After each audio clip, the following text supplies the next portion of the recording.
Selamat pagi untuk teman-teman di Indonesia, selamat sore untuk kita yang ada di Amerika. Puji Tuhan kita bisa kembali lagi bertemu untuk mempelajari akan, pelajaran yang kita sudah pelajari bersama-sama dan ini lanjutan dan ini adalah, mmm, pelajaran terakhir dari chapter 12 yang berjudul Bangsa Israel di Mesir. Jadi kita sudah pelajari dan bersama-sama dan kita hanya ulang sedikit yang mana kehidupan bangsa Israel waktu mereka berada di Mesir, mereka itu diperbudak dan kehidupan, mmm, orang-orang di Mesir itu, kehidupan bangsa Israel di Mesir itu mereka sudah mengikuti akan kehidupan, bangsa Mesir, yaitu penyembahan berhala dan, mereka dikelilingi oleh penyembahan berhala dan mereka juga ikut mengambil bagian di dalam penyembahan berhala, iya kan? Jadi itu secara literal ya. Dan, perbudakan mereka di Mesir itu secara spiritual melambangkan perbudakan kita akan dosa. Nah kemudian, itu waktu bangsa Israel di Mesir. Nah sekarang sesudah abad kedua kita lihat, kenapa di gereja kita, gereja Kristen banyak sekali kemurtadan dan banyak sekali yang namanya Kristen itu sudah rusak, ternyata itu bermula dari Mesir.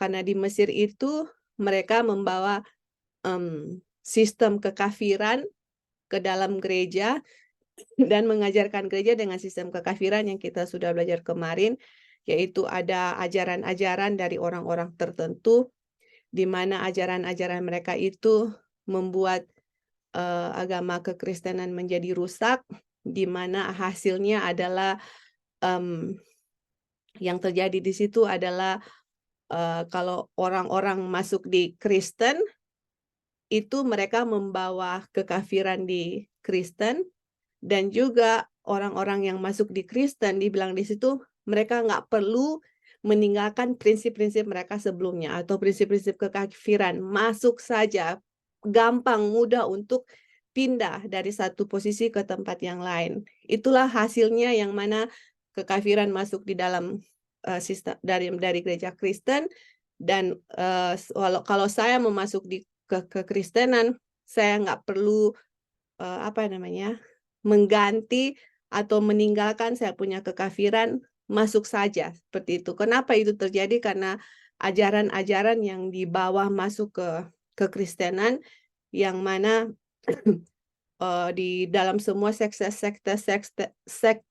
tersebut ada yang benar, ada yang salah. Jadi mereka buang sesuatu yang tidak masuk akal mereka ya. Jadi mereka terima ajaran yang, selama masuk di akal, mereka terima ajaran itu. Jadi bukan ajaran itu dibandingkan dengan, "Oh, apa kata firman Tuhan? Apakah ini sesuai dengan what does the Lord?" Sesuai dengan apa yang Tuhan katakan. Ternyata mereka membuang ajaran tersebut bukan berdasarkan apa firman Tuhan katakan, tetapi sesuai dengan akal pikiran mereka, masuk di akal nggak? Seperti itu. Nah, kemudian ajaran yang lain juga mengajarkan bahwa semua agama itu, sekte itu ada kebenarannya, bagaimana cara saya untuk menyampaikan. Jadi istilahnya mereka mau mempersatukan agama kita, mempersatukan semua sekte dan kita lihat itu mirip dengan ekumene ya, mau mempersatukan gitu. Toh di setiap sekte itu ada kebenarannya. Jadi itu hanya bagaimana saya apa namanya, menyampaikan akan kebenaran itu. Jadi, kita lihat di sini bahwa sepertinya kebenaran dengan kesalahan itu dikaburkan ya, atau orang udah nggak tahu mana salah, orang udah nggak tahu mana yang benar, itu yang terjadi dan bagaimana mereka mengambil Alkitab dari tangan masyarakat, sehingga kita nggak bisa baca Alkitab dan orang-orang nggak bisa membedakan mana yang benar, mana yang salah. Dan harus orang-orang yang sekolah, orang-orang yang pintar, yang bisa menginterpretasikan akan Alkitab. Kalau Alkitab diinterpretasikan sebagaimana adanya, itu mereka bilang bersifat kekanak-kanakan, sangat easy, semua orang bisa mengerti. Jadi yang mereka lakukan adalah mereka bikin bagaimana supaya Alkitab itu menjadi satu hal yang too complicated, satu hal yang sangat sulit untuk mengerti, dan hanya orang-orang yang terpelajarlah yang bisa menginterpretasikan Alkitab. Itu ya teman-teman. Jadi dari situlah timbul akan Dark Ages ya. Kenapa Dark Ages ada itu ternyata saya juga baru tahu ya, ternyata dari pengaruh dari Mesir. Oke. Dan itu kita punya review dari pelajaran kemarin. Dan sekarang saya akan mau baca untuk kita bisa menyelesaikan akan pelajaran kita ya pada saat ini. Saya nggak mau review banyak karena sudah 4 kali pertemuan dalam bab ini dan kita selalu review mengenai di Mesir. Oke. Dan kita akan lanjut pelajarannya, kekristenan kafir. Maka terjadilah bahwa hampir semua kerusakan yang dengannya pada abad kedua dan selanjutnya kekristenan menjadi rusak dan kesederhanaan dan kepolosannya yang murni hampir seluruhnya terhapus, berasal dari Mesir dan kemudian dilanjutkan ke negara-negara lain. Nah, ini dia ya, teman-teman. Oke. Kita lihat di sini bahwa kekristenan jadi rusak. Kenapa? Karena ini berasal dari Mesir. Dulu kan kita belajar, sebelum ada kepausan, ada kekafiran, iya kan? Jadi kepausan itu mengambil sistem kekafiran, kemudian mingle dari sistem kekafiran kekristenan, dan kemudian kepausan itu mengaku Kristen, tetapi di dalamnya itu adalah kekafiran. Ternyata pusat dari semua kekafiran yang membuat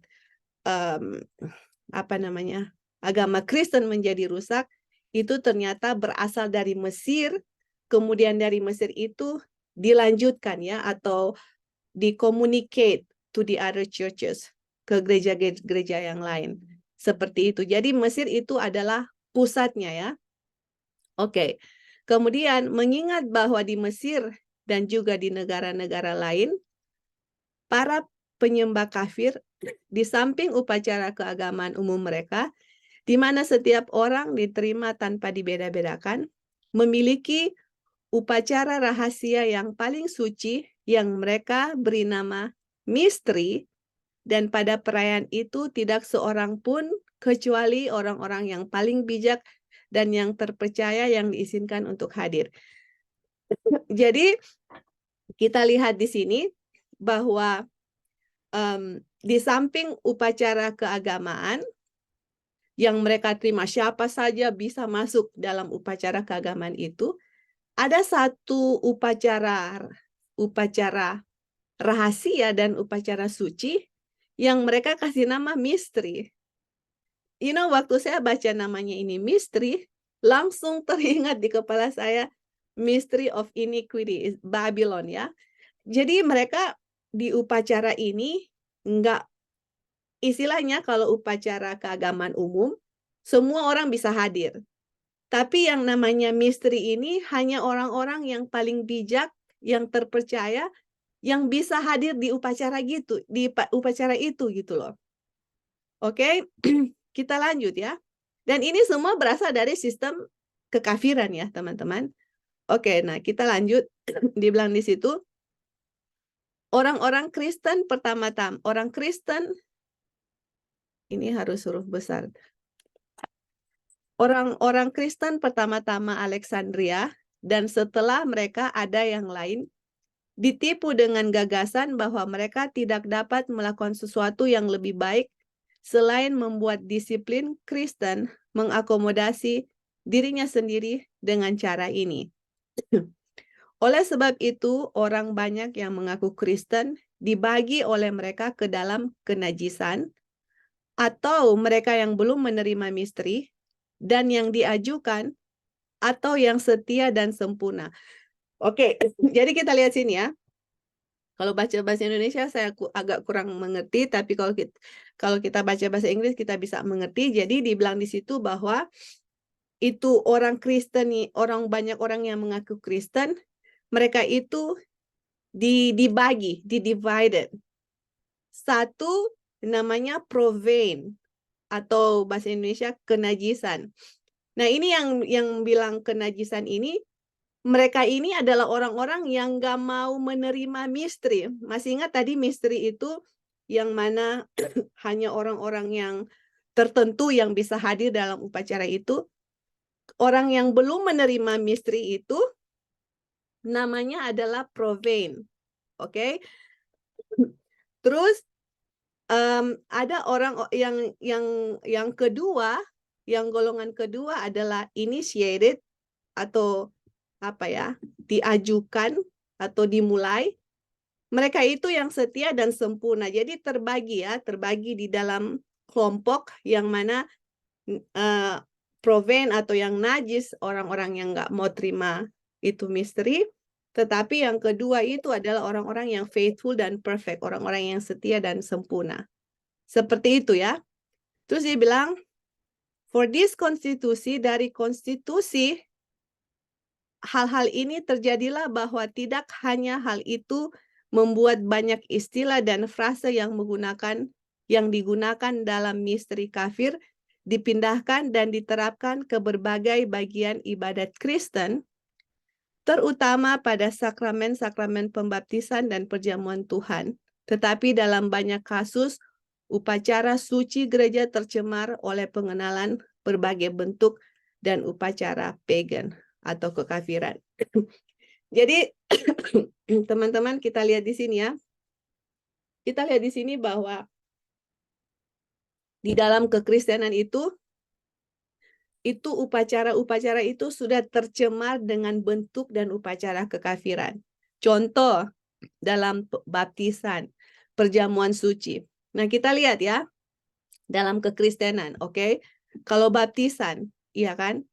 Baptisan yang diajarkan itu dalam kekristenan adalah sesuai dengan Alkitab adalah seseorang harus dicelupkan, kan? Dibaptis, di-immerse, dimasukkan ke dalam air. Kenapa? Karena itu melambangkan kematian diri ya. Saya mati, Kristus yang hidup dalam saya, kemudian saya dibangkitkan.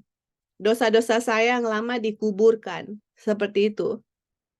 Nah, kalau kita lihat di gereja-gereja Kristen yang lain, anak-anak kecil sudah dibaptis, teman-teman, dan bukan hanya diselamkan, tapi dipercik. Nah, itu berasal dari mana? Itu berasal dari kekafiran, iya kan? Dan kemudian dalam upacara perjamuan suci, kalau nggak salah ya, kalau kita nggak salah, agama Katolik, kalau nggak salah mereka minum minum darah asli ya, seperti itu. Tapi itu kalau di dalam, bukan di, I'm not sure, kita tahu ada yang minum darah asli, tapi ada yang minum wine atau apa namanya, alkohol. Tapi kalau kita di gereja kita itu, kalau perjamuan itu minum grape juice ya, yang tidak ada alkoholnya atau bukan alkohol yang kita minum. Jadi, tapi kita lihat upacara-upacara itu datangnya dari mana ya, yang kalau kita lihat seharusnya kalau orang Kristen menggunakan Alkitab, seharusnya mau upacara baptisan mau upacara perjamuan suci semuanya itu sama karena kita menggunakan satu buku pedoman yang sama gitu. Tetapi yang terjadi, kenapa di sini begini, kenapa di situ begitu?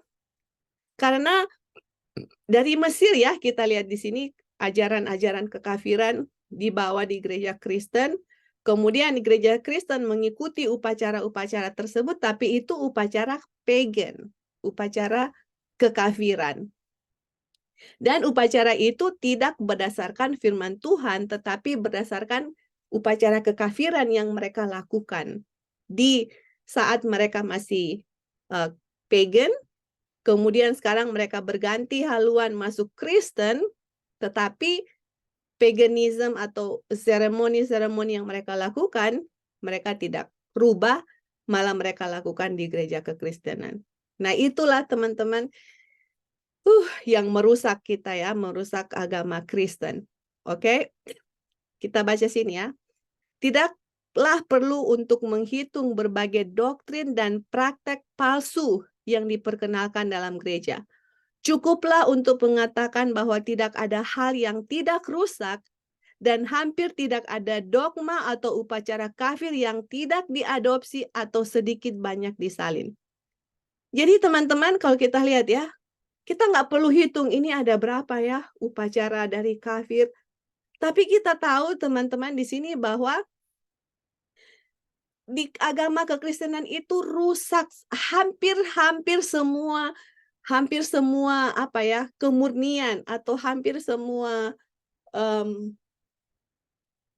di kekristenan kita dirusakkan oleh kekafiran ini ya teman-teman, yang semuanya ini berasal dari Mesir. Seperti itu teman-teman. Jadi banyak sekali upacara-upacara kafir yang diadopsi dan masuk di dalam kekristenan. Kemudian dibilang di sini, terang sabda Tuhan sedemikian dikaburkan di abad kegelapan atau Dark Ages. Pasti terjadi. Terus berlanjut sampai pada saat reformasi, Alkitab sekali lagi diserahkan ke tangan orang-orang untuk mereka baca sendiri. Jadi teman-teman kita lihat ya di zaman yang menyebabkan zaman kegelapan atau Dark Ages itu adalah kita lihat agama-agama dari kekafiran itu, upacara-upacara kekafiran masuk di kekristenan dan akhirnya diadopsi oleh orang-orang Kristen. Dan sekarang karena orang-orang biasa, masyarakat biasa tidak ada Alkitab, ataupun Alkitab harus diinterpretasi atau ditafsirkan oleh orang-orang yang pintar, oleh orang-orang yang berilmu tinggi, orang-orang yang educated. Jadi akhirnya mereka nggak tahu apakah ini memang berdasarkan Alkitab yang kita lakukan atau ini berdasarkan dari kekafiran. Seperti itu ya. Jadi itu terus berlanjut sampai di Dark Ages dan akhirnya terus berlanjut sampai pada saat reformasi. Dan pada saat reformasi, Alkitab sekali lagi diberikan ke tangan orang-orang, dikembalikan. Sekarang mereka bisa baca sendiri mengenai Alkitab. Dan sekarang mereka bisa lihat sendiri apakah ini kira-kira berdasarkan firman Tuhan atau ini adat atau tradisi dari manusia. Seperti itu. Jadi ternyata teman-teman dari yang kita lihat di sini ya, Dark Ages. Oke, ingat ya. Dark Ages, kegelapan, zaman kegelapan itu ternyata berasal dari Mesir. Oke? Pengaruh dari Mesir. Makanya terjadi zaman kegelapan di mana kepausan berkuasa dan kemudian mereka menganiaya umat-umat Tuhan. Alkitab disingkirkan, orang-orang tidak bisa membaca lagi firman Tuhan. Disitulah Dark Ages, dan ternyata kenapa asal-usul dari Dark Ages itu terjadi karena Alkitab disingkirkan, orang-orang sudah tidak bisa membedakan mana kebenaran Tuhan, dan semua sistem kekafiran dibawa ke kekristenan, dan orang-orang Kristen mengadopsi sistem kekafiran itu menjadi bagian dari upacara di gereja mereka masing-masing. Oke, jadi ini bacaan dari kekristenan kafir yang mengapa ada Dark Ages, karena dari kita sudah lihat ya, dari Mesir ternyata dia punya sumber. Oke, teman-teman, sebelum kita lanjut, apa ada tambahan dari kalian? Ya, halo. Ya, silakan. Ya, jadi selama ini kan kalau mau lihat gereja kita kayak memang kayak musuh atau bertentangan dengan kepausan kan. Cuma kenapa kepausan ini bertolak belakang dengan apa yang firman Tuhan bilang? ternyata karena ada kekafiran di dalamnya ya. Ini Ya. iya, karena kekafiran itu sudah masuk ke dalam gereja dan itulah kepausan kan yang makanya ada Protestan mereka keluar dari kepausan Ya. karena ada praktek-praktek uh, uh, ini ya, praktek-praktek kekafiran di dalam upacara-upacara di situ. Tapi setelah mereka keluar ternyata mereka masih membawa. masih menganut, iya, masih menganut. Dan iya, makanya ada Advent juga kan keluar juga dari Protestan. Cuma makanya ini yang dibilang ya, makanya setelah mungkin upacara-upacara mereka yang mereka sudah tinggalkan, tapi ada pikiran-pikiran kepausan yang atau kepikiran-kepikiran kafir yang mungkin masih ada yang memang harus tinggalkan ya di situ. Nah, salah satunya contoh ini di dalam kekristenan ini ketika mereka masuk di sana mereka membagi itu orang Kristen itu dua ya, profane dengan perfect ya. Kan Iya. ada DP atau apa namanya yang profane itu najis ya, najis dan sempurna. Orang Kristen najis dan orang Kristen sempurna. Jadi ada golongan orang Kristen seperti itu. Sedangkan kita tahu di hadapan Tuhan itu manusia itu semua sama kan. Ya, semua berdosa, semua najis ya. Itu seperti itu. Jadi kalau kita masih beda-bedakan begitu masih masuk atau menganggap kita lebih baik dari orang lain, berarti kita punya pikiran masih terbawa-bawa kekafiran ya seperti itu walaupun kita sudah mengaku Advent. Yep. Ya. Iya. Mungkin itu aja dulu kita punya tanggapan. Ya, thank you, Li. Terima kasih atas tambahannya. Jadi betul, di saat orang-orang yang mengaku Protestan, kan nama Protestan itu protes kepausan. Mereka keluar dari kepausan. Tapi sayang sekali ya, mereka keluar itu tidak completely come out dari kepausan. Kenapa? Karena masih banyak sistem-sistem atau upacara-upacara kekafiran yang mereka bawa di mereka punya gereja sendiri. Dan yang paling utama itu yang mereka bawa itu yaitu Worship Sunday. Ya kan? Jadi hanya Seventh Day Adventist yang apa ya? Of course ada juga gereja, kalau kita tidak salah gereja Baptis namanya atau apa namanya dulu di zaman Ellen White yang mereka worship Saturday ya. Tetapi gereja Advent lah yang memang benar-benar komplit come out dari kepausan. Tetapi Oke, nanti kita akan kasih ada satu kutipan Ellen White di yang kita mau share sama teman-teman, yang ada satu doktrin yang sangat berbahaya yang akan saya share kepada teman-teman yang kita harus come out completely. Tapi sebelum kita lanjut untuk dia punya bacaan, apakah Opin atau Brother Estrom ada tambahan, komen, atau Dino? Saya persilakan. Dari bacaan kita sudah baca.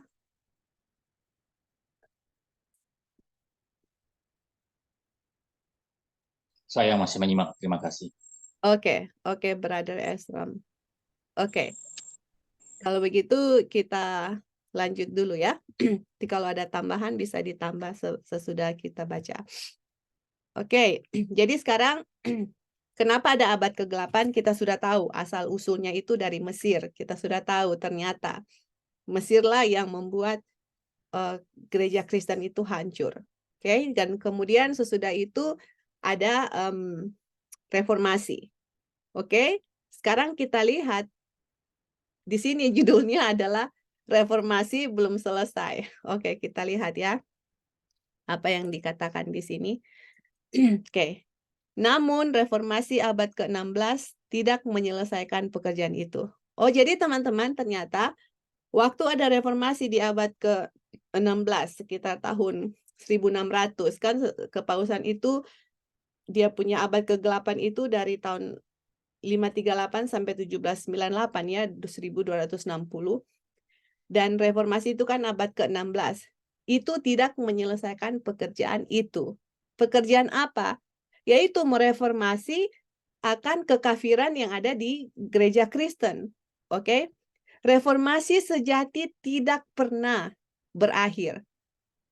berarti reformasi masih belum selesai ya dia punya pekerjaan gitu. Ketika telah mengoreksi penyalahgunaan yang pertama kali disebut, itu harus dilanjutkan dengan pekerjaan yang baik. Tetapi orang-orang yang datang setelah para reformator tidak dipenuhi dengan semangat yang sama dan puas untuk percaya tidak lebih dari yang diyakini oleh reformator. Akibatnya cerita yang sama terulang. Jadi teman-teman, seperti ini ya. Kan ada reformasi, ya kan? Reformasi yaitu mereka protes akan kepausan. Mereka keluar dari kepausan. Tetapi waktu mereka keluar dari kepausan, itu pekerjaan reformasi itu tidak berakhir. Kenapa? Karena masih ada sistem-sistem kekafiran yang ada di gereja-gereja Kristen yang tidak kalau saya bilang tidak dituntas habis. Oke, tidak dituntas habis, dia punya reformasi. Oke. Tetapi di sini kita lihat ya sayang sekali bahwa orang-orang yang datang setelah reformasi itu mereka punya semangat itu tidak sama dengan para reformator ya. Jadi misalnya kayak reformator itu misalnya Martin Luther, ya kan, John Huss, Wycliffe, kita tahu mereka itu memang mereka punya semangat itu untuk membelakan kebenaran, keluar dari kepausan itu sangat luar biasa.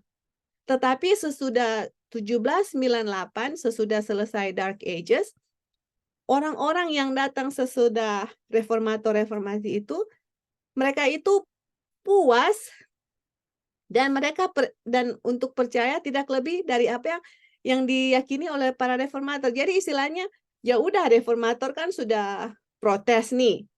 Jadi sampai di situ saja gitu loh. Padahal enggak, masih ada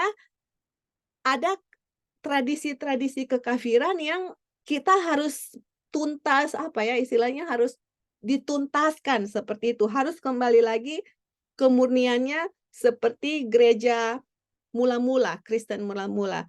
Tetapi karena kita sudah puas dengan apa yang sudah dicapai oleh para reformator, akhirnya di sini bilang akibatnya cerita yang sama terulang.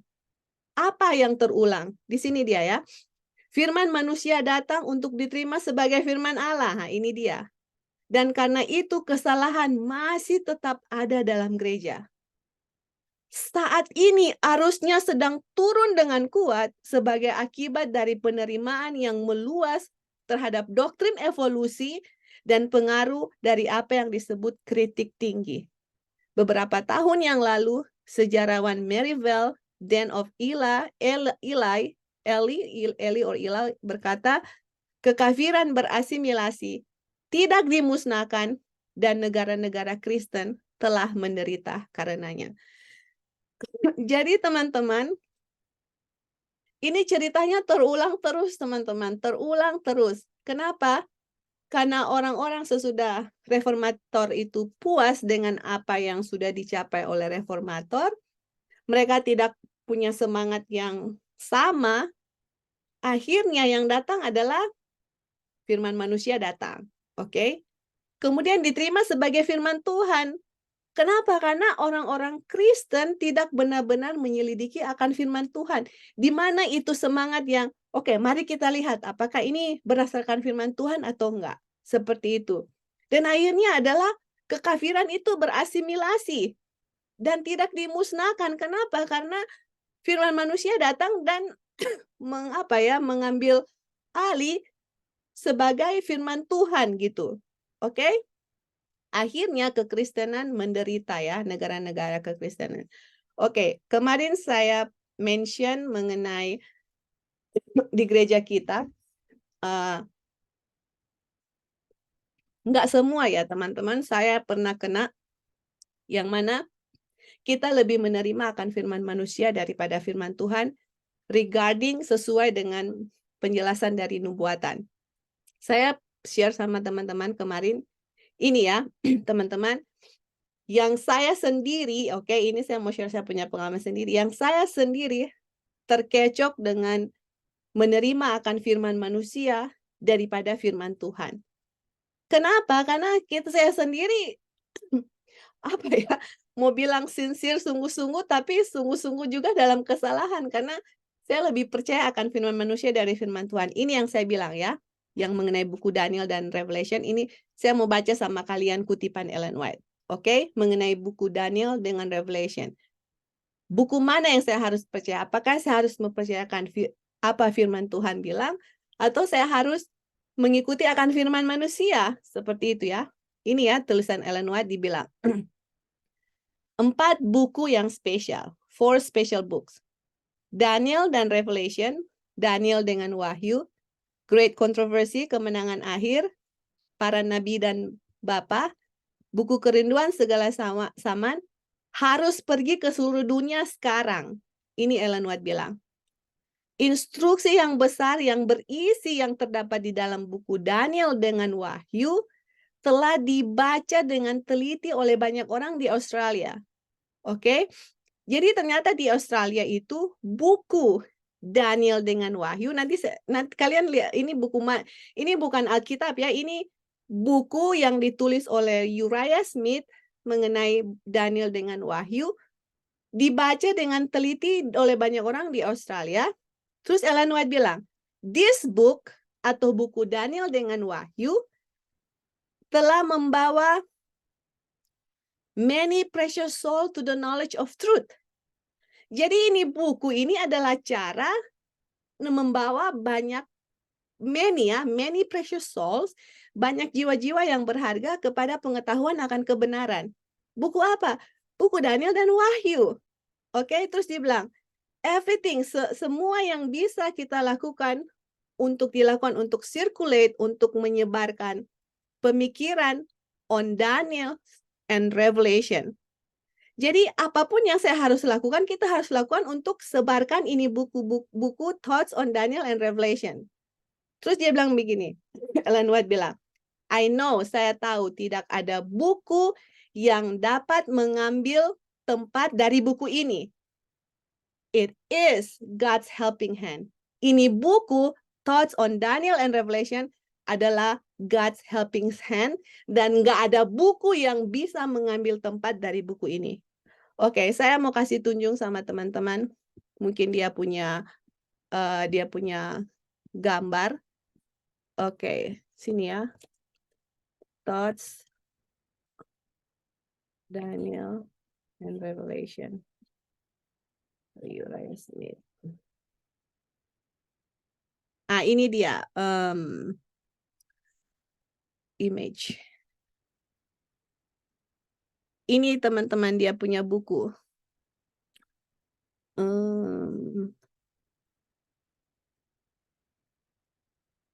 Ini.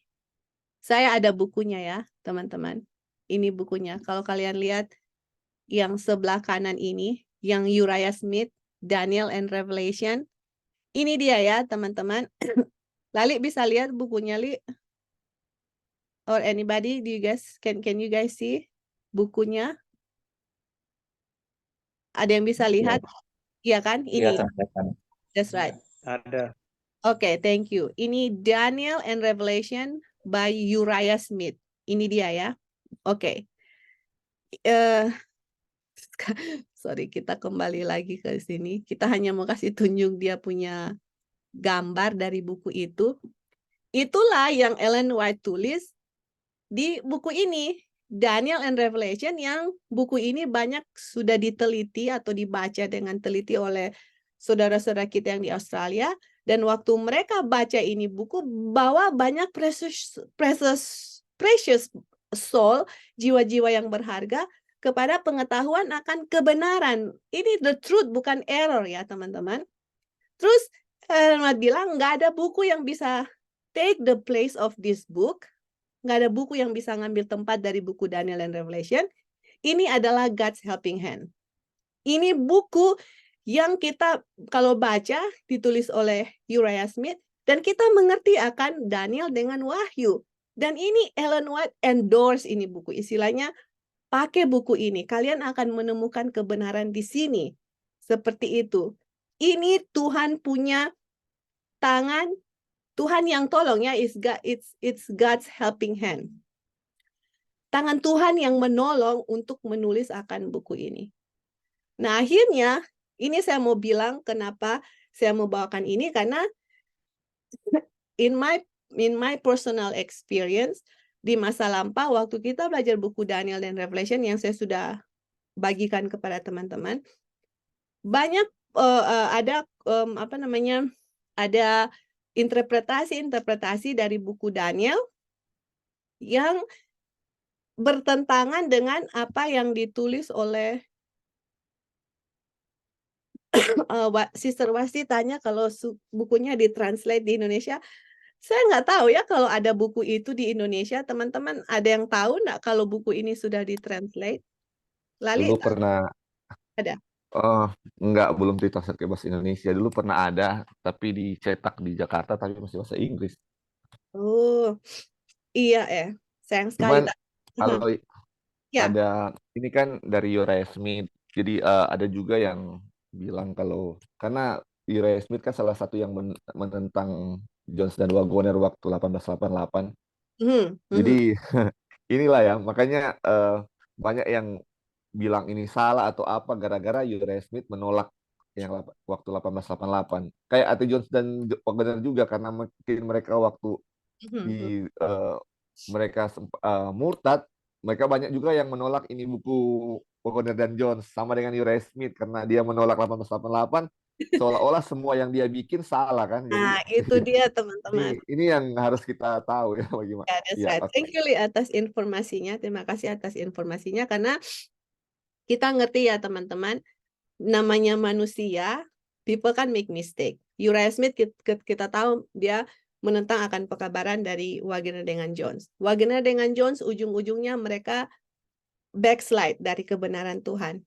Tetapi apa yang Uriah Smith tulis mengenai, Wagoner dengan Jones tulis mengenai righteousness by faith, sebelum mereka backslide, itu the most precious truth. That's the third angel's message, pekabaran yang Tuhan berikan kepada kita, umat-umat. Kalau kita terima akan kecurahan Roh Kudus, dan Sandelo akan datang. Iya kan? Karena di tahun 1888 sudah ada Sandelo Bills ya yang dikeluarkan.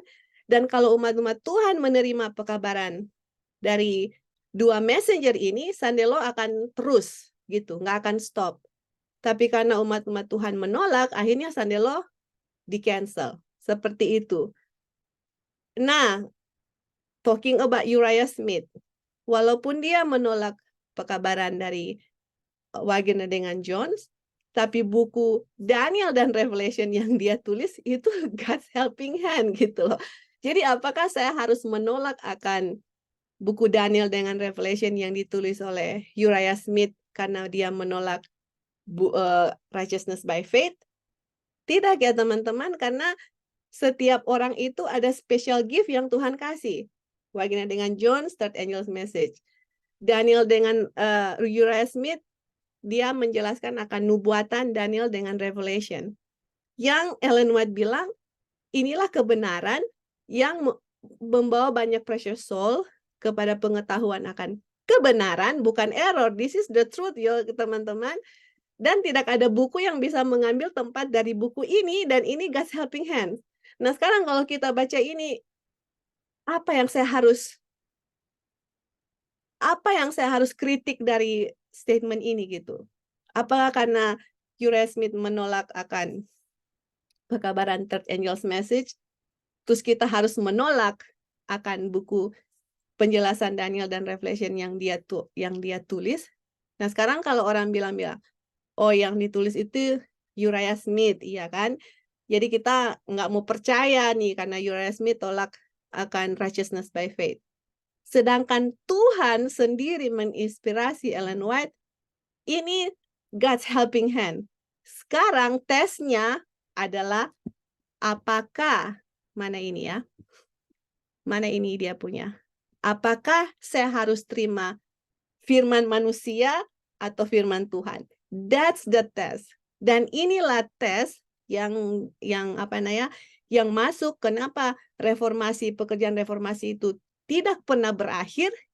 Karena yang terjadi, firman manusia diterima sebagai firman Tuhan. Atau istilahnya, oke, karena dia menolak akan pekabaran Tuhan, saya nggak mau baca akan Daniel dan Revelation yang ditulis oleh Uriah Smith misalnya. Atau oke, karena Wagner dengan Jones backslide, kita nggak mau pelajari akan buku mereka karena mereka backslide. Teman-teman, firman siapa yang saya mau terima? Saya mau terima firman Tuhan atau firman manusia? Dan siapa punya firman? Siapa punya firman yang kita terima, itu yang akan menentukan saya punya destiny. Gitu. Contoh, Hawa di Taman Eden. Dia dengar firman siapa? Di saat dia mendengarkan firman yang lain selain firman Tuhan, disitulah dia tertipu dan disitulah kejatuhannya. Di saat saya lebih mendengar, oh kan dia begini, oh kan dia begitu. Tapi waktu saya baca, kita baca, jelas sekali tulisan Ellen White, saya akan merisan, oh iya ya, karena dia begini, jadi saya terimalah firman dari saudara A bilang. Saya terimalah firman dari saudara B. Tapi itu firman manusia, disitulah teman-teman di saat kita punya kejatuhan, kejatuhan kita, di saat saya lebih mempercayai what does said the man, apa firman dari manusia daripada firman Tuhan. Itu kita punya kelemahan. Dan disitulah saya jatuh teman-teman, di saat itu di mana pas kita belajar buku Daniel dengan Revelation, dikasihlah interpretasi yang lain selain yang dijelaskan oleh Uriah Smith. Dan waktu saya tanya kepada orang yang menjelaskan, loh ini bertentangan dengan yang Uriah Smith kasih ya, dan Ellen White bilang bahwa ini God's helping hand, kita harus menggunakan buku dari Uriah Smith. Dan yang dibilang adalah, oh Uriah Smith kan itu dulu ya, terangnya hanya sampai di situ. Sekarang terang terbuka untuk kita, terang yang lain gitu loh. Jadi sekarang saya harus menerima akan firman manusia dan interpretasi manusia yang mereka taruh di buku Daniel dan Revelation, yang mereka interpretasi sendiri. Kalian masih ingat kita punya pelajaran kemarin? Mereka tafsirkan, ini masuk di akal nggak seperti itu? Aduh teman-teman, kalau kita nggak hati-hati ya, kalau kita nggak benar-benar bergantung kepada firman Tuhan, saya akan terbawa arus, dan kalian nggak tahu sampai di mana kita akan hanyut. Untung puji Tuhan teman-teman, puji Tuhan God save my life. Kenapa? Karena udah terikut arus sampai ujung-ujung dari yang saya ikuti adalah keluar dari gereja Advent, keluar dari organisasi. Itu ujung-ujungnya di saat saya menerima akan pekabaran yang manusia interpretasi sendiri. Dan Lali tahu, teman-teman yang lain tahu. Jadi kalian nggak tahu sampai di mana setan akan bawa kita kalau kita nggak mendengarkan firman Tuhan, teman-teman. That's very maksudnya very dangerous. Makanya apa yang firman Tuhan katakan itu nggak pernah salah, teman-teman. Di saat saya menggunakan, saya punya reason, di saat saya bilang, oh iya ya betul, Uriah Smith kan dulu gitu loh. Sekarang kan terang udah lebih terang, terbuka kepada kita, dan akhirnya saya mengikuti interpretasi manusia yang menginterpretasi Alkitab daripada mengikuti interpretasi yang Tuhan sudah kasih untuk kita. Yang mana ini loh interpretasi yang Tuhan sudah berikan kepada gereja kita. Saya nggak mau terima itu, saya lebih mengikuti interpretasi akan manusia yang nggak ada sama sekali Tuhan bilang, oh ini yang benar gitu loh. No, they interpret themselves, mereka tafsirkan nubuatan sendiri, dan akhirnya ujung-ujungnya adalah gereja Advent sudah salah akan interpretasinya, gereja Advent sudah Babylon, gereja Advent bla bla bla bla bla, saling mengkritik, dan akhirnya keluar dari gereja. Dan puji Tuhan, God is good, Tuhan bisa membawa kembali dengan gospel ini ya teman-teman, dengan firman yang Tuhan berikan kepada kita, yang mana kalau di saat kita lengah saja teman-teman. Hati-hati ya untuk setiap apa yang kita pelajari, kita harus kembali. Apa firman Tuhan katakan? Apa roh nubuat katakan? Apakah ini seperti itu? Dan apapun yang kita belajar, adalah tugas kita untuk kembali apakah yang kita pelajari ini sesuai dengan firman Tuhan atau enggak. Seperti itu ya. Jadi inilah yang terjadi di saat kita lihat di sini bahwa reformasi belum berakhir.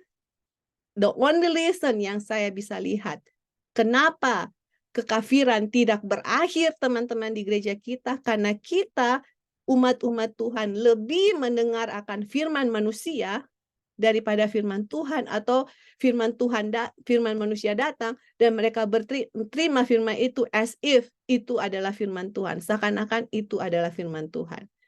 Aduh, we need to pray more ya, we need to pray more, we need to study more, dan memang benar-benar karena kepalsuan dan semua, udah bertubi-tubi datang menyerang kita secara pribadi dan juga di gereja kita sendiri. Oke, teman-teman, sebelum kita lanjut ke judul yang terakhir di sini, apa teman-teman ada tambahan dari sini, dari yang saya baru baca dan kasih komentar? Ada Sister Wasti, Brother Estrom, silakan. Terima kasih. Saya pagi ini sedikit merenung mengenai reformasi ya. Aha. Jadi memang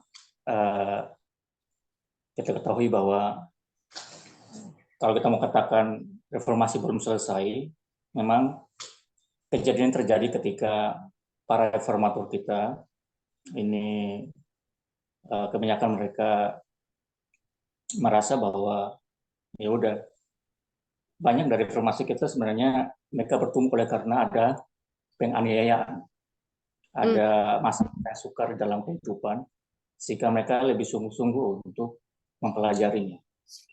Dan saat yang sama, dunia pun sedang berkembang dari menuju kepada era modern waktu itu, sehingga seperti yang Tuhan katakan, lalang dan gandum itu tumbuh bersama-sama kan. Nah, bagaimana juga di dalam kerohanian pun demikian. Jadi banyak setelah mungkin kita tahu bahwa masa lampau itu banyak orang-orang sungguh-sungguh itu yang dibunuh, sehingga ketika zaman-zaman seperti ini, saya kalau berdasarkan sejarah, saya memperhatikan ini ketika masa penganiayaan itu sudah mulai selesai, banyak orang-orang yang sebenarnya sungguh-sungguh itu sebenarnya sudah mulai lost gitu. Mereka mulai mulai terpanah dengan keadaan dunia. Oh, nggak akan ada penganiayaan lagi. Nanti kita punya generasi akan baik aja. Harapannya begitu kan. Tapi ketika firman Tuhan katakan, kalau kita tidak ajarkan berulang-ulang, itu tidak akan berakar kebenaran itu. Nah, saya perhatikan para reformator kita ini sebenarnya mereka sudah sangat baik menguasai, tapi tidak ada regenerasi untuk orang muda. Kenapa? Karena orang muda kita sudah mulai berpaling melihat kepada perkembangan dunia saat ini. Jadi ketika misalnya seorang anak dipanggil, ayo kita belajar kebenaran. Ah, sudahlah, saya mau pengen ke sekolah, saya mau menjadikan hidup lebih baik. Jadi pemandangan adalah hidup lebih baik di dalam dunia daripada kehidupan yang baik dalam kebenaran. Akhirnya, yang sesuatu yang sudah dibangun, tembok yang bagus dalam kebenaran itu mulai luntur, tidak ada pegangan, tidak ada akar dalam generasi berikutnya. Jadi kita mengatakan, kita mau menyalahkan siapa? Kita mau hanya ini ketahui, ini saya memahami dari pandangan yang lain, bahwa setan sangat mengetahui ini. Dia tahu bahwa wah, kalau saya tekan mereka terus dengan kebenaran, ya mereka pasti akan terus mengingat kepada Kristus kan. Setidaknya ya udahlah, lepaskan dulu, kemudian bangun dunia ini dengan kegelapannya, kemewahannya, sehingga orang berpaling ke sana, kan gitu. Jadi sebenarnya saya memperhatikan ya ini akan terus menerus, bahkan sampai akhirnya apa yang terjadi kepada Waggoner dan sahabatnya, siapa namanya, T. Jones, itu kan mereka tuh mengapa mereka bisa begitu keluar, oleh karena mereka dimatikan, karakter mereka dimatikan. Nah, kita lihat juga sekarang di jemaat kita, banyak juga orang-orang yang berkompeten, yang sebenarnya baik, tetapi ada orang-orang yang tidak senang sehingga mematikan karakter mereka di dalam pelayanan, di dalam kehidupan kuranian. Demikian, akhirnya mereka juga kurang semangat akhirnya kan. Nah, jadi kita lihat bahwa ini akan terus terjadi. Nah, bagaimana dengan saudara saya bilang kita menerima firman manusia? Ya karena sebenarnya orang-orang sekarang kan nggak suka untuk mempelajari sendiri. Mereka lebih suka apa yang ada, yang kalau misalnya melihat kepada manusia itu sering terjadi sekarang. Jadi ya setelah saya mempelajari ini emang Tuhan ingin kasih tahu loh bahwa sebagai saudara-saudara seiman memang baik, ini satu pelajaran bagi saya sendiri sebenarnya untuk saya bisa melihat bahwa lebih baik kita itu sekarang untuk fokus mempelajari dengan tuntunan Tuhan untuk diri kita sendiri, melihat bahwa orang-orang cuek terhadap kebenaran saat ini. Hanya mendengar apa yang dikatakan oleh apa yang disampaikan dari mimbar. Untuk menyelidiki sendiri sangat susah. Sehingga ketika seseorang yang Tuhan katakan ada orang yang sungguh-sungguh, ada gandum, ada yang hidupnya benar, itu kebanyakan disingkirkan secara karakter gitu. Sehingga agak susah untuk orang berkembang. Itu sih yang saya lihat. Mungkin saudara-saudara lain mungkin ada yang mengalaminya. Karena ini saya rasa bukan cuma ada di tempat saya. Di seluruh jemaat kita sekarang pun demikian. Thank you. Ya, thank you Brother Esrom atas tambahannya. Jadi sangat sayang sekali ya, dan memang itu betul teman-teman. Dan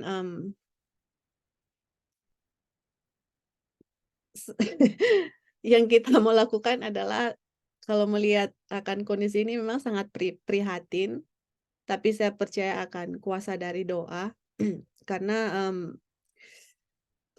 gimana ya, saya mau bilang Tuhan membutuhkan generasi-generasi penerus, orang-orang muda untuk melanjutkan baton atau melanjutkan apa ya namanya, kalau lari estafet itu baton yang dipegang itu melanjutkan akan apa yang sudah dilakukan oleh reformator, melanjutkan kebenaran yang Tuhan sudah berikan, kemudian kita lanjutkan terus.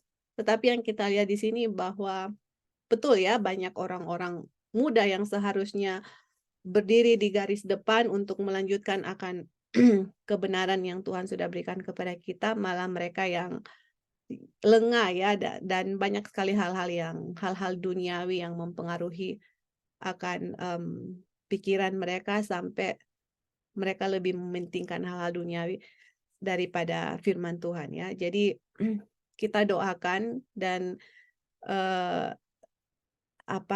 saya yakin dan percaya Tuhan akan bekerja. Kita, untuk saya pribadi ya, saya hanya melakukan apa yang Tuhan berikan saya sendiri ya, Tuhan berikan kepada saya sendiri dalam memberikan pekabaran ini. Untuk seterusnya, selanjutnya bagaimana itu di luar, saya percaya bahwa Tuhan yang akan bekerja seperti itu. Dan kita yang mengetahui akan kondisi gereja atau teman-teman kita di gereja atau di mana saya berada, kita lakukanlah, kita punya tugas dan tanggung jawab akan kebenaran yang Tuhan sudah berikan kepada kita. Kita berdoa, Tuhan bagaimana untuk kebenaran ini bisa sampai gitu. Karena ini reformasi atau revival atau semangat dari Kristen mula-mula itu akan dibangkitkan kembali nanti satu kali kelak di gereja kita. Dan itu sudah ditulis ya oleh Ellen White dalam buku Kemenangan Akhir. Dan primitive of godliness, revival itu akan kembali lagi teman-teman. Jadi yang saya lakukan adalah apa yang Tuhan berikan kepada saya, kita faithful atau setia dengan kebenaran yang Tuhan berikan kepada kita, dan kita berdoa untuk bagaimana saya, di tempat saya, di gereja saya, di lingkungan saya berada, di keluarga saya, untuk bagaimana kebenaran ini bisa masuk, atau at least setidaknya mereka ada kesempatan untuk mendengarkan pekabaran ini, dan Tuhanlah yang akan melakukan dia punya pekerjaan ya, seperti itu. Oke, terima kasih atas tambahannya. Ada lagi? Kak Opin, Lali, Sister Wasti, saya persilakan ada tambahan komentar. Ya, silakan Kak, sis. Ya, cuma mau tanya sih yang ya. tentang Uriah Smith. Saya pernah baca di buku apa yang terjadi, apa yang perlu diketahui oleh umat Advent di tahun 1888. Terus di akhir dari buku itu dicatat bahwa walaupun awalnya Uriah Smith menentang, tapi endingnya dia menerima akan kekabaran pembenaran oleh iman yang dibawakan oleh A.T. Jones dan Waggoner. Jadi pertanyaan saya, buku Daniel dan Revelation, Daniel dan Revelation itu ditulis pada saat dia menentang atau pada saat sesudah dia menerima kekabaran ini, pembenaran oleh That's iman? a good question. That's a good question. To be honest, kita belum lihat dia punya tahun berapa itu ditulis dan apakah di saat itu dia sudah menerima pekabaran dari Waggoner atau di saat itu dia menentang. Tapi, I don't wanna say anything, tapi kalau kita lihat di sini yang Ellen White tulis, ini yang dia bilang ya, yang buku Daniel dan Revelation itu di tahun 1901. Ini manuskrip 76-1901. Nah, kita nggak sure, kita nggak bisa kasih jawaban yang pasti karena kita sendiri belum sure. Tetapi apapun itu sis ya, maksudnya apapun itu di tahun berapapun itu dan apapun kondisinya adalah ini buku yang ditulis oleh Daniel Revelation oleh Uriah Smith itu adalah Tuhan punya God's helping hand dan kemudian tulisan ini membawa orang-orang ataupun saya dalam pengetahuan akan kebenaran dan tidak ada buku apapun yang bisa mengambil bagi tempat dari buku Daniel Revelation yang ditulis oleh Uriah Smith. Jadi itu saya punya jawaban untuk sementara. Kita bisa lihat search nanti itu tahun berapa dia tulis, apakah di saat dia masih menentang pekabaran atau sudah tidak atau bagaimana. But one thing for sure, ini adalah buku yang Tuhan sendiri tolong untuk tulis untuk membawa kita dalam kebenaran firman Tuhan. Karena kenapa? Kenapa saya bawakan ini?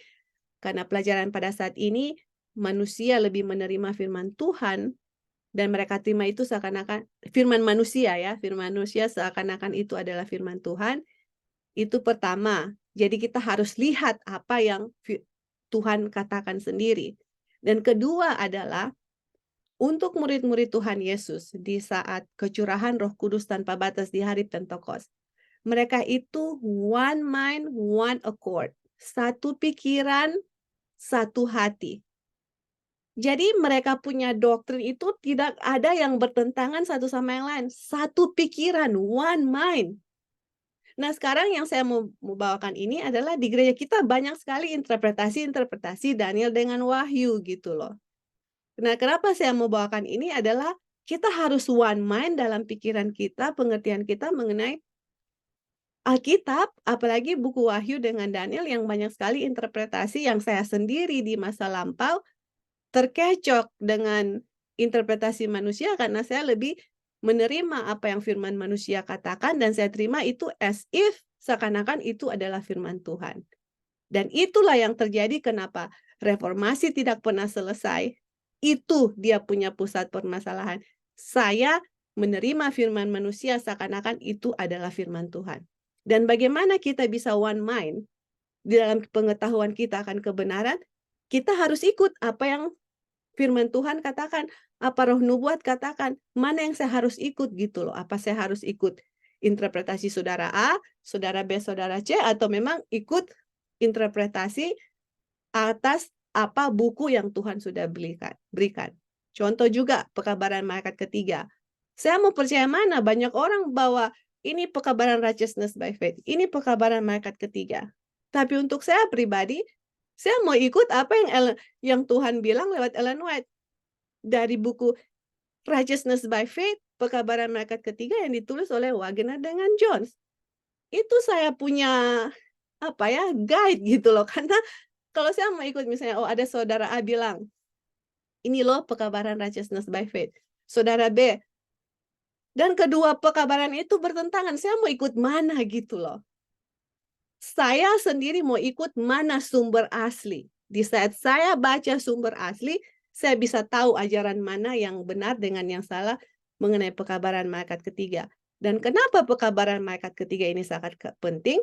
Karena the third angel's message akan menjadi loud cry, seruan nyaring ke seluruh dunia. Jadi kita akan bawa ini pekabaran ke seluruh dunia untuk jadi loud cry. Nah, kalau saya salah dalam pekabaran malaikat ketiga, saya mau kasih seruan nyaring apa ke dunia karena saya sendiri salah seperti itu. Jadi untuk saya mempunyai kebenaran yang saya tahu pasti ini pekabaran malaikat ketiga. Saya tahu pasti ini Daniel dengan Wahyu, saya ikut apa yang firman Tuhan katakan, apa yang saya harus baca. Seperti itu ya. Jadi terima kasih Sister Wasti atas masukannya dan tambahannya. Dan itu yang saya mau bilang ya, yang saya ikut apa yang firman Tuhan katakan. Karena firman manusia itu, apalagi orang yang fasih berbicara, orang yang kelihatan pintar dan educated atau semua-semuanya. Tapi kalau dia, it's not wrong ya teman-teman. Karena gift untuk berbicara itu Tuhan yang kasih. There is nothing wrong untuk orang yang bisa berbicara. There is nothing wrong orang yang punya educated, punya pendidikan yang tinggi. Tapi kita harus lihat apakah dia berbicara sesuai dengan firman Tuhan atau enggak. Seperti itu. Kalau dia sudah melenceng, walaupun dia fasih atau berpendidikan tinggi, kita harus lebih menerima firman Tuhan daripada firman manusia. Oke, ada yang tambahan ya, silakan. Ya, kalau kita lihat ya di apa namanya Ellen G. White Writings yang di Pioneer yang dari Uriah Smith itu dan Revelation tahun 1897. Mungkin sesudah 1888 ya.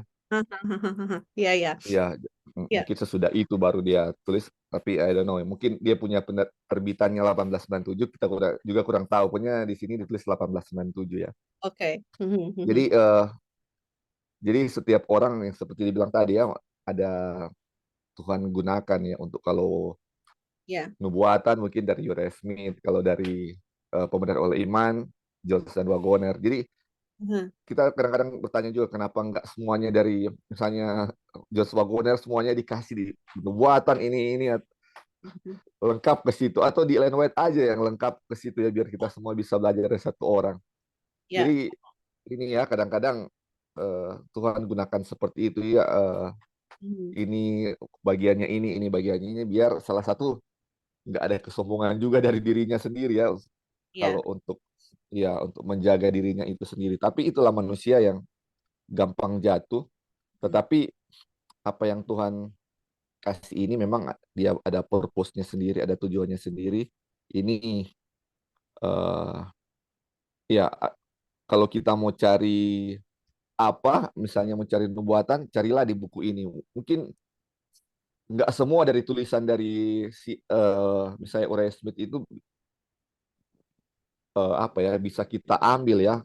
Ada bagian-bagian tertentu yang ini yang apa ya kalau mau dibilang apa ya menonjol dari orang itu, atau yang Tuhan gunakan di bagian ini ya, sisi ini, sisi ya. Sama mungkin juga kita masing-masing ada dia punya talenta sendiri yang Tuhan berikan. Begitu juga mungkin orang-orang ini ya dikasih seperti itu. Tapi yang dari apa yang kita sudah pelajari hari ini, bahwa ini reformasi harus berjalan terus. Jadi kita nggak perlu lihat-lihat orang ya sebenarnya. Lihatlah pekabaran mana yang Tuhan sarankan ke kita sebagai orang yang hidup di zaman akhir ini. Jadi karena banyak sekali ya ini firman Tuhan di sana di sini. Kita bingung kan harus mana yang kita mau pelajari. Jadi ini sudah dikasih ini ya, kalau kita mau belajar ini di sini, belajar ini di sini. Jadi biarlah kita juga semangat reformator menjadi bagian kita terus, karena reformator itu penyelidikannya luar biasa ya. Mereka bukan jadi reformator karena tiba-tiba langsung seperti itu, tidak, karena mereka ada semangat juga untuk mau cari itu ya, kayak William Miller yang menyelidiki dari sini. Makanya itu Tuhan tuntun ke mereka. Jadi biarlah semangat reformator menjadi bagian kita karena supaya kita nggak tertipu dengan banyak tipuan-tipuan ini ya. Carilah sendiri maka kita akan dapat ya. Ya mungkin itu aja. Betul. Terima kasih Li atas tambahannya. Jadi memang betul ya, Tuhan menggunakan manusia sesuai dengan gift yang Tuhan berikan kepada kita. Ada yang gift of prophecy, ada yang the third angel's message, ada gift of tongues, teachers, dengan semua masing-masing ya. Makanya di gereja itu kan banyak gift yang Tuhan berikan, pemberian. Masing-masing ada gift yang Tuhan berikan kepada mereka. Dan juga dari pemberian itu yang Tuhan berikan kepada mereka, kita sebagai penerus dari generasi itu, kita teruskan apa yang Tuhan sudah berikan kepada mereka, kita teruskan kabarkan kebenaran atau pekabaran yang Tuhan sudah berikan kepada mereka. Oke, thank you Li. Ada lagi? Terakhir? Oke, kalau nggak ada, kita baca yang terakhir ya. Kegelapan di Mesir. Ini terakhir untuk kita punya bacaan pada saat ini. Dapat dengan mudah dilihat dari garis besar yang singkat ini bahwa kegelapan yang setiap saat menutupi bumi dan kegelapan besar yang menyelimuti orang-orang adalah kegelapan Mesir. Nah, ini ya teman-teman. Saya garis ini dan pakai merah. Ternyata kegelapan yang menutupi bumi kita ini ya, ini kegelapan rohani ya teman-teman. Ternyata ini adalah kegelapan Mesir atau ajaran-ajaran dari Mesir. Oke. Bukan hanya dari belenggu fisik Tuhan menetapkan dirinya untuk membebaskan umatnya, tetapi dari kegelapan rohani yang jauh lebih buruk. Teman-teman. Masih ingat bangsa Israel di mana? Di Mesir, ya kan? Mereka dipanggil come out, keluar dari Mesir. Di saat mereka di Mesir, mereka ditindas dengan secara fisik ya, mereka memang benar-benar diperbudak secara fisik. Tetapi Tuhan mau membebaskan mereka dari perbudakan fisik, tetapi juga dari kegelapan rohani yang jauh lebih buruk. Ternyata kalau misalnya let's say secara fisik kita ditindas, tapi secara rohani kita menerima kebenaran, ya oke lah, fisik saya dianiaya. Tetapi yang paling buruk yang terjadi kepada bangsa Israel di Mesir ini adalah kegelapan rohani. Itulah sebabnya Tuhan mau melepaskan umat-umatnya dari kegelapan rohani. Dan karena kegelapan ini masih sangat luas, pekerjaan pembebasan itu masih berlangsung. Kita lihat ya kenapa luas, kita lihat teman-teman, ajaran dari Mesir itu memang benar-benar tadi bilang hampir merusakkan seluruh kekristenan. Jadi istilahnya, misalnya contoh, 100% ini misalnya ada 100 kekristenan. Ini 90 sudah dirusakkan oleh kekafiran dari Mesir ya, dari ajaran-ajaran dari Mesir. Makanya dibilang di sini pekerjaan pembebasan masih terus berlangsung karena sangat luas, dia punya kerusakan itu sudah dibikin sangat damage sekali ya, dia punya ajaran-ajaran. Kemudian Israel kuno, dalam hati mereka kembali lagi ke Mesir. Dalam hati ya. Sepanjang sejarah mereka diperingatkan terhadap Mesir, sebuah bukti bahwa mereka tidak pernah sepenuhnya bebas untuk waktu yang lama dari pengaruhnya yang merusak. Teman-teman, mereka dilahirkan di Mesir. Mereka dibesarkan dengan kebiasaan-kebiasaan Mesir, penyembahan berhala, ajaran-ajaran dari Mesir. Pengaruhnya itu sudah rusak, teman-teman. Bukankah itu sama dengan teman-teman dan saya? Kita itu dilahirkan dari kegelapan dunia, teman-teman, di mana di sekitar kita pengaruh penyembahan berhala di mana-mana. Kita nggak perlu lihat orang sembah-sembah patung. Tidak, teman-teman. Penyembahan berhala di zaman kita sudah berubah bentuk, teman-teman. Oke? Sudah berubah bentuk dari pekerjaan lah, dari uang lah, dari perkawinan lah, dari sosial media lah, dari semua entertainment. Itu banyak sekali penyembahan-penyembahan berhala dan kita dilahirkan dengan keadaan seperti itu. Merusak kita punya pikiran. Dan juga merusak kita punya kerohanian dengan apa? Ajaran-ajaran yang masuk di gereja. Seperti itu ya teman-teman. Dan ini yang terjadi ya. Ini dia punya good news untuk kita punya Babes tadi ini adalah Kristus datang ke dunia untuk membebaskan manusia dari setiap jenis perbudakan, dan untuk tujuan itu dia menempatkan dirinya sepenuhnya pada posisi manusia. This is good news, teman-teman. Sebagaimana Tuhan mau membebaskan bangsa Israel di Mesir, begitu juga Tuhan mau membebaskan kita dari Mesir rohani, dari kegelapan dosa, dari perbudakan dosa. Tuhan mau membebaskan kita, teman-teman. Seperti Tuhan juga mau membebaskan bangsa Israel. Kenapa? Karena mereka Tuhan mau bebaskan untuk menerima tanah perjanjian literal ya yang mereka akan masuk. Kita untuk menerima tanah perjanjian spiritual yang Tuhan janjikan untuk kita nanti di New Jerusalem ya atau di tanah Kanaan. Oke? Oleh karena itu ada makna yang mendalam dalam turunnya ke Mesir agar digenapi apa yang difirmankan oleh Tuhan melalui nabi, dari Mesir aku memanggil anakku. Matius 2:15. Jadi waktu Tuhan Yesus ya dibawa lari oleh Yusuf ke Mesir karena mau dibunuh oleh Raja Herodes. Kemudian firman Tuhan bilang, dari Mesir aku memanggil anakku. Itu ternyata adalah nubuatan teman-teman yang ada spiritual application. Apa dia punya spiritual application ini ya? Karena Kristus telah dipanggil keluar dari Mesir, semua yang adalah milik Kristus, yaitu semua keturunan Abraham, harus juga dipanggil keluar dari Mesir. Jadi teman-teman, oke, saya, oke, adalah milik Kristus. Saya the seed of Abraham. Dan kita ini adalah milik Kristus. Dan the seed itu kan Kristus. Dan semua yang menjadi milik Kristus itu adalah the seed of Abraham. Iya kan? Kalau saya keturunan Abraham, saya adalah milik Kristus. Untuk saya bisa menerima, oke, tanah perjanjian yang Tuhan sudah janjikan dan bersumpah kepada Abraham, saya harus keluar dari Mesir, teman-teman. Saya nggak bisa tinggal di Mesir dengan ajaran-ajaran kekafiran dan juga penyembahan berhala di Mesir. Nggak bisa. I cannot enter the promised land kalau saya masih di Mesir. Untuk ini teman-teman ya, untuk pekerjaan saya keluar dari Mesir, ini yang saya garis merah teman-teman. Pay attention, ini yang paling penting. Hanya satu kalimat di sini. Dia bilang, untuk kita keluar dari Mesir, apa dibilang di sini? Ini adalah pekerjaan Injil. Aduh teman-teman. Waktu saya baca ini, saya bilang, wow, ini luar biasa. Ini luar biasa. Saya nggak bisa keluar dari Mesir kalau saya menerima Injil palsu. Karena Injil palsu itu masih memegang ajaran dari Mesir. Saya buktikan ya teman-teman. Saya buktikan, saya kasih kutipan Ellen White di sini. Oke, saya kasih kutipan Ellen White di sini, teman-teman. Oke, mana itu ya kutipannya?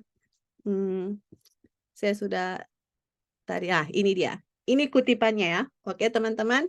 Tadi ya, ini kutipan terakhir yang saya mau bagikan. Ingat, ini ya. Ini Ellen White tulis.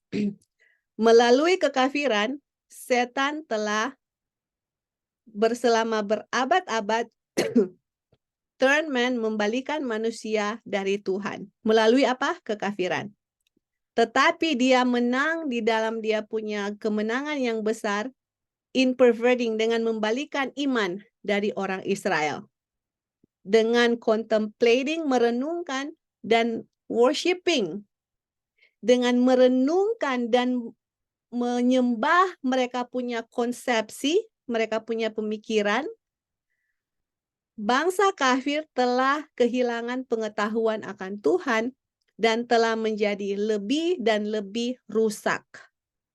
Begitu juga dengan Israel. Oke? Jadi di sini Ellen White membandingkan agama kekafiran dengan Israel. Apa dibilang di sini? Dengan contemplating, dengan memikirkan, dengan menyembah, mereka punya pemikiran. Iya, itu kan tadi yang kita baca. Mereka lebih menerima akan firman manusia daripada firman Tuhan. Di saat kita worshiping, kita punya own conception, menyembah saya punya ide, menyembah saya punya interpretasi, menyembah saya punya interpretasi akan firman Tuhan sendiri, inilah yang dilakukan oleh bangsa kafir, dan ini juga yang dilakukan oleh bangsa Israel, dan mereka kehilangan pengetahuan akan Tuhan, dan mereka menjadi korup, rusak teman-teman. Oke, ini ya teman-teman. Ini yang paling mendasar yang kita harus perhatikan sama-sama. Dan ini sangat penting yang saya kasih merah, teman-teman. If you lost anything, please don't lose this statement. Oke? Siap ya? Prinsip yang mana manusia bisa menyelamatkan dirinya sendiri dengan pekerjaannya terletak fondasi dari setiap agama kekafiran. Teman-teman, ini jangan pernah kita lupa. Kenapa? Apa itu fondasi dari agama kekafiran? Adalah prinsip yang mana saya bisa menyelamatkan diri saya dari pekerjaan saya sendiri, teman-teman. Dan ini yang saya lihat, prinsip ini masuk di Gereja Advent dalam pekabaran righteousness by faith. Oke? Orang mengaku ini pekabaran righteousness by faith. Tetapi prinsip yang mereka berikan adalah saya bisa menyelamatkan diri saya sendiri dari pekerjaan saya. Ternyata ini adalah fondasi dari setiap agama kekafiran. Di mana I don't need God, we can save ourselves. Ini teman-teman pernah masuk di kelompok Bible study kita. Yang saya mau bilang. Yang dibawakan adalah di saat saya berdosa, oke? Tuhan pisah dengan saya karena orang berdosa dengan Tuhan yang suci tidak bisa bersatu. Saya harus membuat diri saya benar tanpa Tuhan nih, karena Tuhan sudah pisah. Di saat saya benar dan saya jadi suci dan saya suci, baru Tuhan masuk, bisa kembali lagi bersatu dengan saya. Teman-teman, if you can make yourself righteous, kalau kalian bisa membuat diri kalian sendiri benar, suci tanpa Tuhan, ini teman-teman fondasi dari setiap agama kekafiran di mana kalian bisa menyelamatkan diri kalian sendiri, bisa membuat kalian suci dengan pekerjaan kalian sendiri tanpa Tuhan.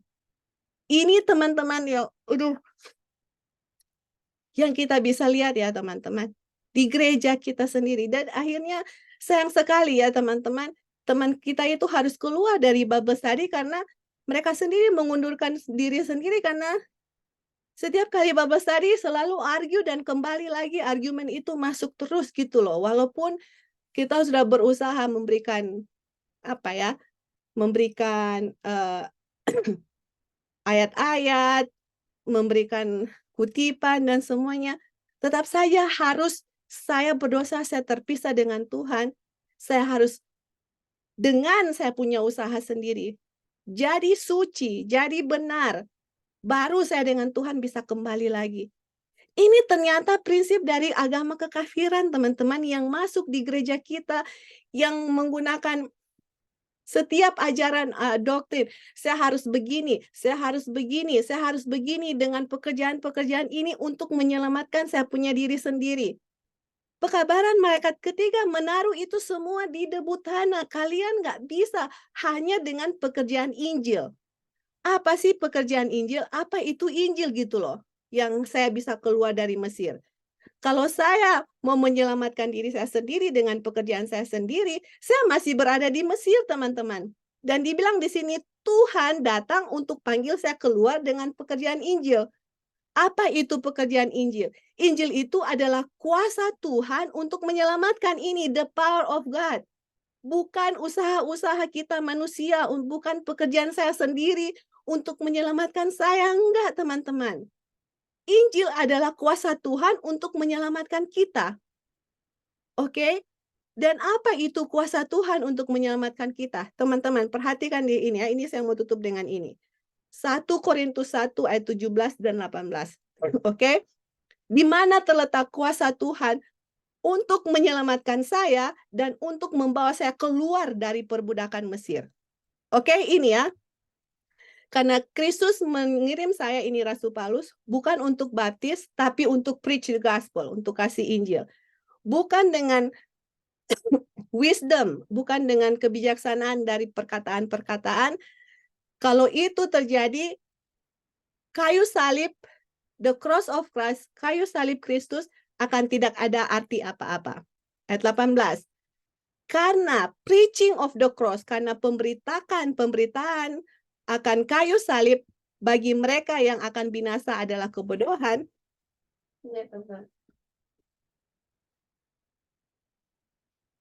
Dia jadi gelap. Oke. Karena pemberitaan mengenai kayu salib untuk mereka yang binasa adalah kebodohan, tapi untuk mereka yang diselamatkan adalah kuasa Tuhan.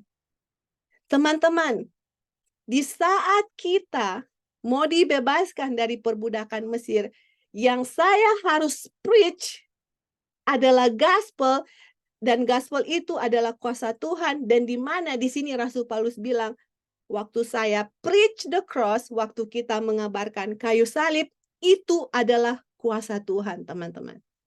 Jadi bagaimana saya bisa lepas dari perbudakan Mesir? You and me has to understand about the cross. Kita harus mengerti mengenai kayu salib. Oke, teman-teman, emang di kayu salib itu ada apa? Di situ ada darah Tuhan, teman-teman. Dan kita lihat di sini ya. Oke, di kayu salib crucify ada darah yang tertumpah di situ, dan kita lihat di sini teman-teman. Oke. Di sini dibilang ya, di Roma 3 ayat 25. Karena Tuhan telah menyediakan pendamaian melalui iman di dalam darah untuk menyatakan kebenaran untuk pengampunan dosa yang sudah lampau. Oke, di kayu salib ada pengampunan dosa. Kita lanjut ya, dan kita akan kasih dia punya bahasa Grikanya. Dan tanpa penumpahan darah tidak ada pengampunan atau remission. Teman-teman, kalian lihat di sini. Ada dua kata remission, pengampunan. Kata remission itu di bahasa Grikanya itu adalah apesis, dan remission itu atau pengampunan atau pardon itu sama dengan deliverance. Kelepasan dari perbudakan dosa.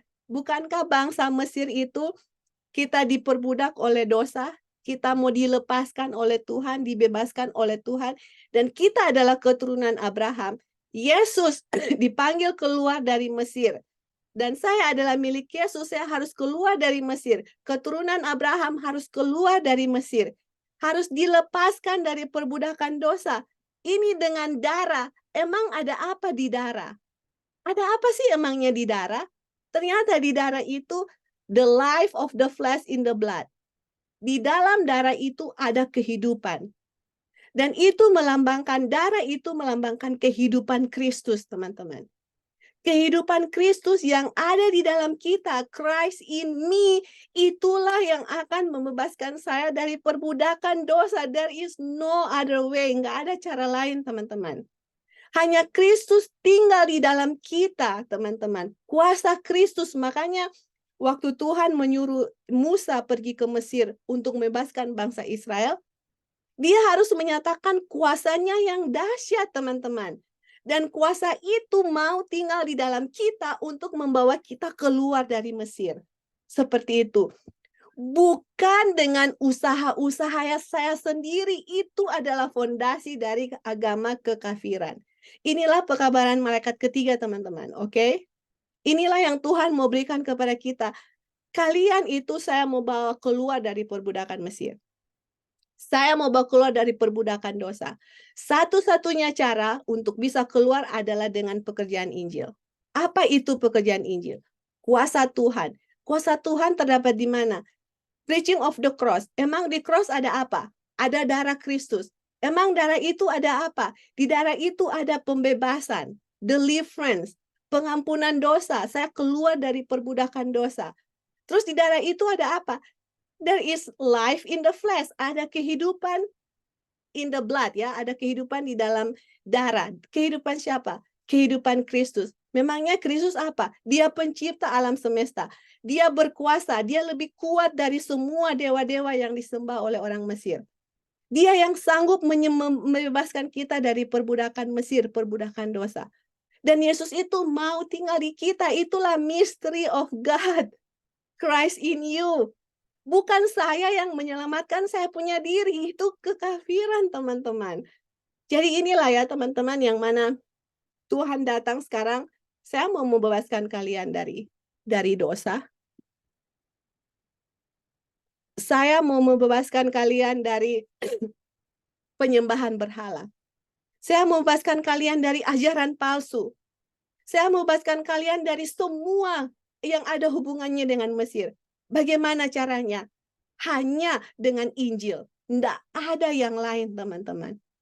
That's why setan attack sekali Injil ini. Dia kasih Injil palsu. Saya mau tahu dari mana Injil yang benar. Injil yang benar adalah Injil yang mengabarkan Kristus yang disalibkan. Yang menekankan kuasa Kristus, tidak ada kuasa manusia, teman-teman. Inilah yang saya sendiri dapat dari pekabaran Wagner dengan John selama saya belajar ya teman-teman. Mereka selalu mengandalkan Kristus, selalu mengandalkan akan kuasa Kristus. Semua usaha-usaha manusia itu selalu dihempaskan di tanah gitu loh, teman-teman. Dan inilah Injil itu yang akan menyelamatkan kita, yang membawa kita keluar dari perbudakan Mesir, dari kuasa kegelapan. Selain Injil benar, kita nggak bisa keluar dari Mesir. Kalau kita nggak keluar dari Mesir, nggak akan pernah masuk di tanah Kanaan. Dan Tuhan sudah kasih teman-teman. Ini pekabaran terbuka kepada siapa saja gitu loh. Cuman masalahnya orang mau atau enggak gitu loh. It's up to them. Kita sekarang belajar mau mengetahui apa Injil yang benar karena saya sendiri mau dilepaskan dari perbudakan Mesir. Sudah capek ya diperbudak oleh dosa, sudah capek dikuasai oleh kuasa kegelapan. Saya mau untuk bebas dari kuasa kegelapan, bebas dari dosa, dan hanya kuasa Injil yang bisa melakukan itu. Kalau kita benar-benar mendapatkan Injil yang benar, kuasa setan itu akan hancur. Makanya Ellen White bilang, di saat setan tahu apa yang membuat dia punya kuasa hancur. Pekabaran Kristus dan kebenarannya membuat setan ketakutan. Karena dia tahu di saat kita menerima kebenaran Kristus, kita menerima Kristus teman-teman, kuasanya itu akan hancur. Itulah kuasa kegelapan di Mesir akan hancur. Semua ajaran palsu akan dibukakan di mata kita. Dan kita melihat kalau kita sudah terjebak ajaran palsu atau enggak. Dan Tuhan akan bukakan itu dengan pekerjaan Injil, teman-teman. Jadi puji Tuhan, bab 12 sudah selesai. Dan kita sudah lihat dia punya aplikasi di mana kita adalah keturunan Abraham, kita adalah milik Kristus. Kita mau keluar dari semua perbudakan Mesir, tapi hanya satu-satunya cara Tuhan untuk mengeluarkan kita adalah dengan mengetahui kuasanya dengan pekerjaan Injil. Oke? Kuasa Tuhan. Dan di saat saya mengetahui kuasa Tuhan, saya tahu kuasa setan itu sudah kalah. Memang nggak ada apa-apanya dibandingkan kuasa Tuhan. Itulah sebabnya Tuhan kasih tunjuk manifestasi kuasanya kepada bangsa Israel dan bangsa di orang-orang Mesir di tanah Mesir. Dia lihat dari tula 1 sampai ke 12, kita lihat tula manifestasi akan kuasa Tuhan yang menyatakan bahwa kamu punya dewa itu nggak ada apa-apa. Dewa Ra, matahari, mana? Dewa banteng, mana? Saya berkuasa. Dan kuasa itu mau tinggal di kita untuk membebaskan kita dari perhambaan Mesir. Oke, teman-teman, kita punya bab tadi sudah selesai. Bab 12 sudah selesai. Sebelum kita tutup dengan doa, apa teman-teman ada tambahan dari Kak Dolphin, Lali, Brother Dino, Sister Wasti, Brother Estrom, atau Sister Wira? Silakan, saya kasih kesempatan. Kalau cuma mau tambahkan sedikit. Jadi yang sudah dibilang ya ini perbudakan di Mesir. Jadi kalau waktu itu dia punya literal, mungkin sekarang kan dia punya spiritual di kita sekarang ini. Jadi perbudakan itu adalah ini hamba ya, atau bukan, beda hamba ya sama budak. Kalau budak ini apapun yang disuruh, mau nggak mau kita harus turut. Ini misalnya saya lagi sakit nih, ini aduh lagi nggak enak badan. Tapi karena saya budak, saya disuruh untuk ini, mau nggak mau saya harus bikin itu. Ini kayak kalau perbudakan dosa juga, Kadang-kadang saya sudah tahu ini benar, ini salah, tapi saya nggak ada kemampuan untuk mau bantah ini karena kayak dibudak ya ini. Aduh, saya saya tahu salah, tapi saya tetap bikin ini karena namanya diperbudak oleh dosa ya, dan ini mau keluar dari situ ya. Makanya ini sebagaimana bangsa Israel keluar dari Mesir itu dengan kuasa Tuhan, perbudakan dosa juga harus dengan kuasa Tuhan seperti sudah dibilang tadi ya, sudah panjang lebar dibilang.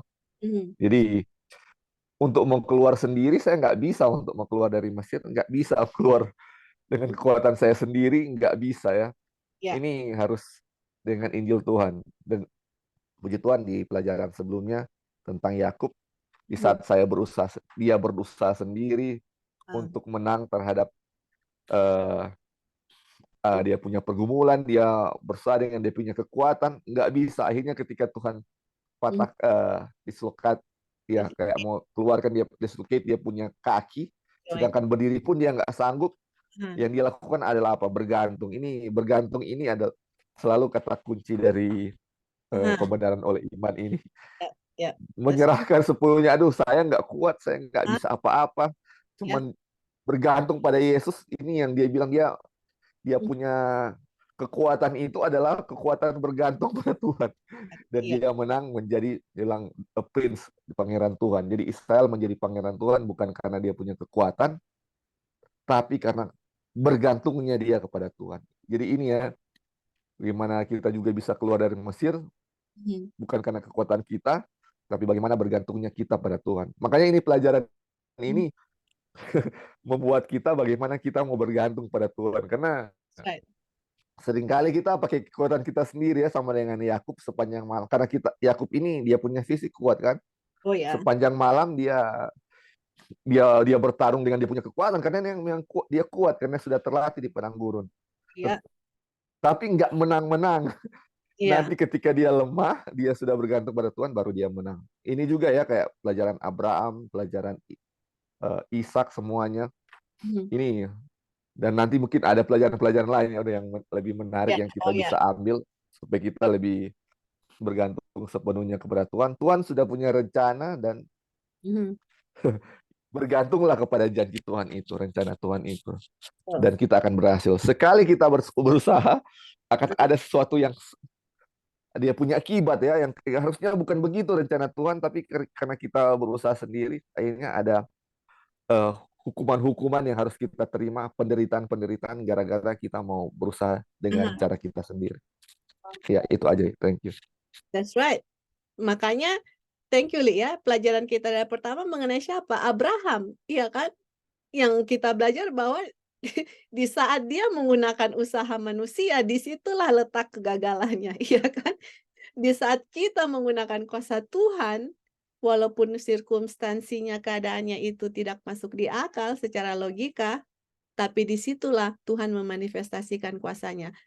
Inilah teman-teman pelajaran yang membangkitkan iman kita yang benar-benar saya bergantung kepada Tuhan gitu loh.